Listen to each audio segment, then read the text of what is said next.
Wait, be honest for a second. Have you ever looked back at someone you once loved and thought, what was I even thinking? Yeah, same. We don't fall for the wrong people because we're stupid. We fall for them because we're human.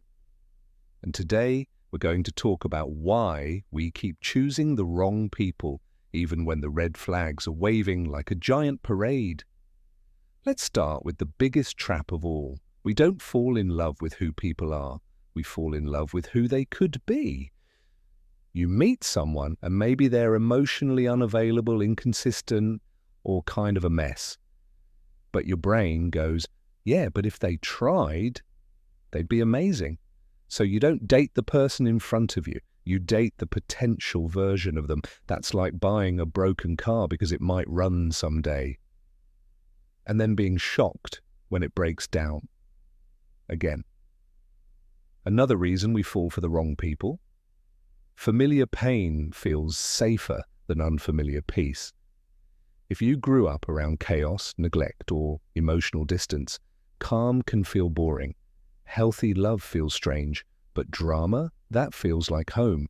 So your brain mistakes anxiety for attraction. Your heart races. You can't sleep.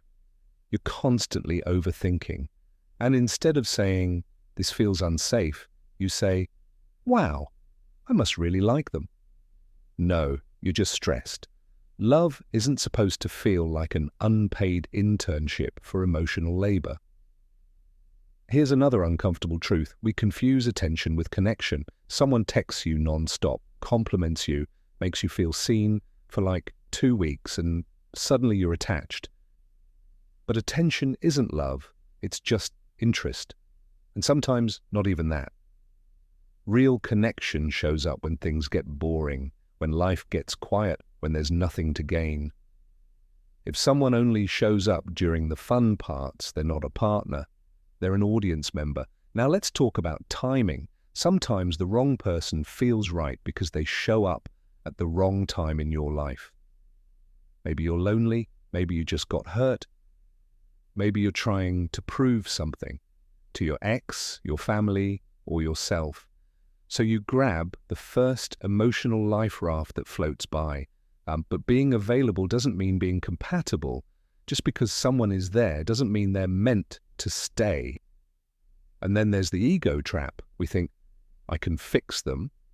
No, you can't. You are not a therapist. You are not a rehabilitation center. And love is not a self-improvement project. If someone only works on themselves because of you, they won't keep it up without you. Change that lasts comes from inside, not from fear of losing you. Let's add a little humor here.